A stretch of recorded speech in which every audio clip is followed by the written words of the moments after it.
السلام علیکم ورحمت الله وبرکاتہ. څنګه یې دوستانو؟ تاسو ښه برابر یې؟ راځئ دوستانو، نن درسره د عطا خان مینوال شعر کوم. د عطا خان د سره ویډیو شعر کوم چې کوم ورسره پاکستان پښتنو مینه او محبت کړی، بیا عطا د هغوی سره کوم مینه محبت کړی، کوم موسیقانو یو ډېره ښایسته ویډیو یو 2 کلیپونه سره شیر کړو. لازمي وګورئ او ویډیو لازمي وګورئ. ویډیو نه بعد بیا موږ خپلې څو خبرې کوو. راځئ د ویډیو طرف ته. ویډیو نه بعد بیا موږ خپلې خبرې کوو.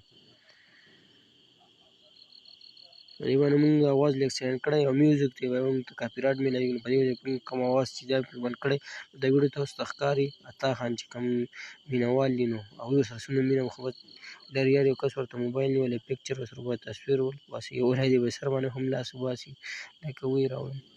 دا هغه ګاډی دی کوم کس چې افغاني او د ده سره یې مینه محبت ساتو. تاسو شاید چې ویډیو کتلي هم وي، که نه وي نو زموږ په دې چینل کې دا هم سره بل کلیپ شیر کړی اخلاق ساته او اکثر غلی کېنه.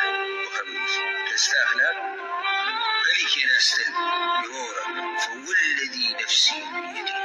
هغه الله مې دې قسمي کوم الله په لاس کې زما ستا ده. ما تجمل الخلائق بمثلهما.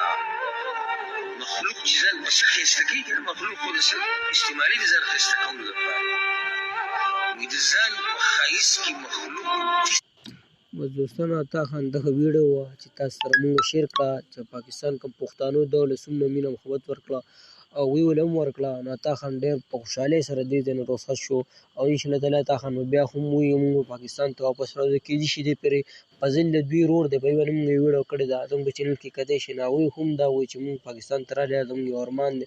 نو شاید چې په بلې پیر باندې فضل هم د ځان سره راولي.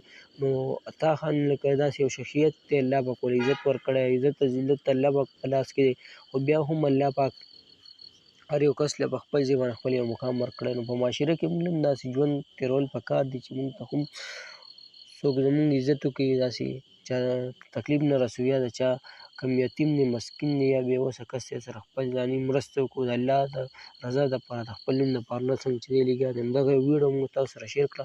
خو خوښ شوي مې خپل ملګرو سره شیر کړئ. زموږ د پیج سره لایک کړئ. زموږ یوټیوب چینل چې کوم دی سره ضرور سبسکرایب کړئ چې هسې قسمي ویډیوګانې تاسو ته په ټایم باندې میلاوي. دې سره به تاسو په دې چینل کې به تاسو ته ریلیکشن ویډیو هم میلاوي، څنګه چې دا ویډیو او دې سره تاسو د ټیکنیکل چینل د ټیکنیکل ویډیو هم تاسو ته میلاویږي.